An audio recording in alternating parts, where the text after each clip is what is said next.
Je pense que j'avais 6-7 ans, dans ces environs-là. Je dois dire que mes souvenirs sont assez vagues, justement parce que j'ai été fort traumatisée et que j'ai des oublis.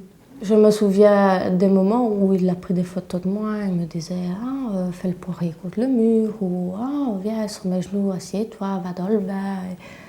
Je me souviens de plein de trucs, il m'a demandé de faire des préliminaires. Il y a des fois que j'ai dû, entre guillemets, il marchandait avec moi, je voulais jouer, et il me dit bah, « Si tu me fais ça, je vais te chercher un livre, un carnet à colorier ». Je me rappelle que je voulais regarder un dessin animé, le fils aussi. Il a fait « Ok, chacun à son tour ». Et là, c'était les deux petits ensemble. Il a filmé, il m'a pris en photo, il m'a demandé de prendre des photos d'une voisine en face. Il a pris les photos de son fils. Plus de 1000 photos, c'est quand même étonnant. Je me rappelle d'un moment où il parlait à un autre pédophile et il m'a montré. Il m'a montré à cet homme, j'étais assise sur ses genoux. Et j'étais devant la caméra, je ne le connaissais même pas. Et il disait c'est un ami à moi. Et il fait la même chose avec d'autres petites filles. Et j'ai vu une petite fille à l'autre caméra. Et je pense qu'il les envoyait à ces gens-là. Peut-être qu'il leur vendait, je ne sais pas dire ce qu'il a fait avec tout ça. Je ne sais pas. Je sais qu'ils sont sur Internet et que ça défile. J'ai du mal à l'accepter parce que de nouveau, on peut m'identifier, mais aussi on a retrouvé des gens qui avaient des photos de moi. Là, je suis contente parce que je me dis que la justice a bien agi, qu'elle fait bien son travail. Maintenant, il y a encore un petit peu des progrès à faire, je pense.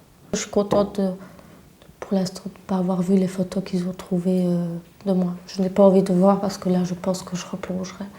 C'est ça le plus dur, c'est de se dire infiniment, peut-être j'aurai même 60 ans, il y aura toujours une photo de moi. Voilà, on se dit, on se le met dans le crâne et on se dit, comme ça tu sais que tu vas vivre avec. Et quand il faisait l'abus ou quand j'étais toute nue, je pouvais même me promener, il faisait les photos.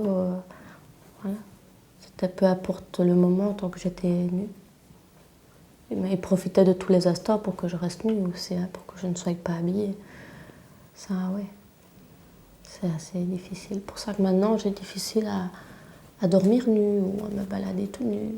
Pour 2 ans passés de ma vie, 2 ans, j'en ai subi 12 ans de conséquences.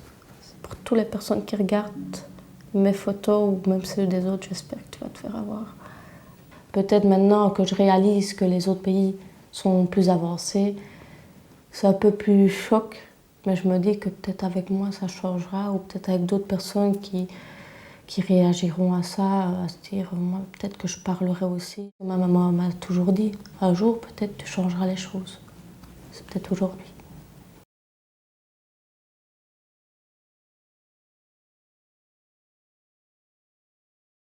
Il y a 5 ans, je n'acceptais pas encore complètement mon histoire, ma vie. Je voulais rester secrète parce que c'était mon histoire personnelle.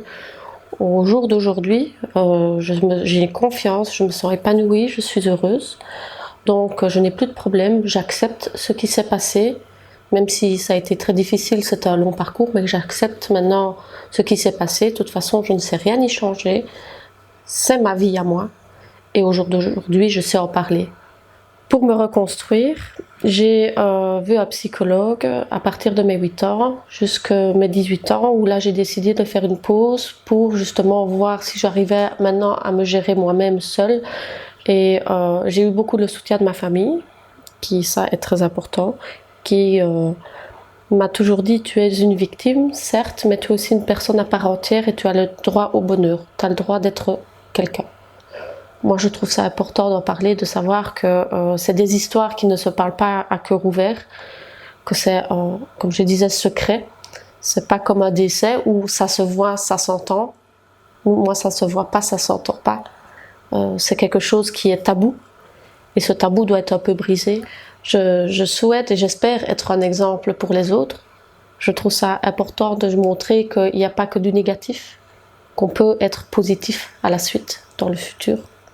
J'aurais jamais cru être aujourd'hui la personne que je suis et j'en suis fière. Je suis fière d'être comme ça et j'espère que les gens qui ont vécu ça puissent avoir cette fierté de dire je suis une personne, je suis victime, mais je suis aussi Laurie, une personne à part entière.